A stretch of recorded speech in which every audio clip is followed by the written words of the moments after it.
ರಾಜ್ಯ ಹಾಗೂ ದೇಶವನ್ನೇ ಬೆಚ್ಚಿ ಬೀಳಿಸಿದ ರಾಮೇಶ್ವರ ಕೆಫೆ ಬಳಿ ನಡೆದಂಥ ಬಾಂಬ್ ಸ್ಫೋಟ ಪ್ರಕರಣಕ್ಕೆ ಸಂಬಂಧಪಟ್ಟಂತೆ ಬ್ಯಾಗನ್ನು ತಂದು ಇಟ್ಟಂಥ ವ್ಯಕ್ತಿ ಆತನ ಸುಳಿವು ಇನ್ನೂ ಕೂಡ ಪತ್ತೆ ಆಗಿಲ್ಲ ಅನ್ನುವ ಮಾಹಿತಿ. ನೋಡಿ, 4 ದಿನ ಆಗಿದೆ, ಆತನ ಸಣ್ಣ ಸುಳಿವು ಕೂಡ ಸಿಕ್ಕಿಲ್ಲ.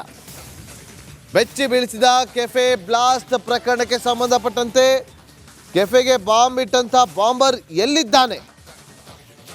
ಸಿಸಿಬಿ ಟೀಮ್ ಈಗ ತನಿಖೆಯನ್ನು ನಡೆಸ್ತಾ ಇದೆ. ಒಂದು ಕಡೆ NIA ಕೂಡ ಕೇಸನ್ನು ರಿಜಿಸ್ಟರ್ ಮಾಡಿಕೊಂಡಿದೆ. ಸಿಸಿಬಿ ನಾನಾ ಆಯಾಮದಲ್ಲಿ ತನಿಖೆಯನ್ನು ನಡೆಸ್ತಾ ಇದೆ, ಸ್ಪೆಷಲ್ ಟೀಮನ್ನು ಮಾಡಿಕೊಂಡು.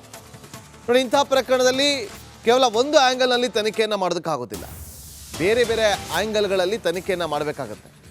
ಒಂದು ಟೆಕ್ನಿಕಲ್ ಆಗಿರ್ಬೋದು, ಅಥವಾ ಫಿಸಿಕಲ್ ಆಗಿರ್ಬೋದು, ಅಥವಾ ಫೀಲ್ಡಲ್ಲಿ ಬೇರೆ ಬೇರೆ ಆಯಾಮಗಳಲ್ಲಿ ತನಿಖೆಯನ್ನು ನಡೆಸಲಾಗುತ್ತೆ. ಈಗ ಸಿಸಿಬಿ ಟೀಮ್ ಕೂಡ ಆ ಕೆಲಸಕ್ಕೆ ಮುಂದಾಗಿದ್ದು, ಅದರ ಇಂಚಿಂಚು ಮಾಹಿತಿ ರಿಪಬ್ಲಿಕ್ ಕನ್ನಡಕ್ಕೆ ಲಭ್ಯವಾಗಿದೆ.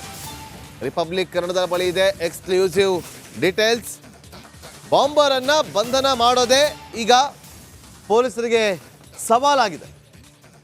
ರಾಮೇಶ್ವರಂ ಕೆಫೆ ಬ್ಲಾಸ್ಟ್ ಆಗಿ 3 ದಿನ ಕಳೆದು ಇವತ್ತು 4ನೇ ದಿನ. ಆದರೂ ಕೂಡ ಬಾಂಬರ್ನ ಸುಳಿವು ಇನ್ನೂ ಕೂಡ ಸಿಕ್ಕಿಲ್ಲ, ಸಣ್ಣ ಸುಳಿವು ಕೂಡ ಸಿಕ್ಕಿಲ್ಲ ಅನ್ನೋದು ಈಗ ನಮಗೆ ಸಿಕ್ಕಿರುವಂಥ ಮಾಹಿತಿ. 3 ರಾಜ್ಯದ ತನಿಖಾ ತಂಡಗಳಿಂದ ಇನ್ವೆಸ್ಟಿಗೇಷನ್ ನಡೀತಾ ಇದೆ.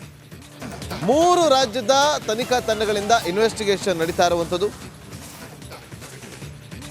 ಆಯಾ ರಾಜ್ಯದಲ್ಲಿ ಆದಂಥ ಈ ಹಿಂದಿನ ಘಟನೆಗಳು, ಅಲ್ಲಿ ಯಾವ ರೀತಿಯಾಗಿ ಆಗಿತ್ತು, ಅದಕ್ಕೂ ರಾಮೇಶ್ವರ ಕೆಫೆ ಬಳಿ ನಡೆದಂಥ ಬ್ಲಾಸ್ಟ್ನ ಪ್ರಕರಣಕ್ಕೆ ಏನಾದರೂ ಸಾಮ್ಯತೆ ಇದೆಯಾ ಅನ್ನೋದ್ರ ಬಗ್ಗೆ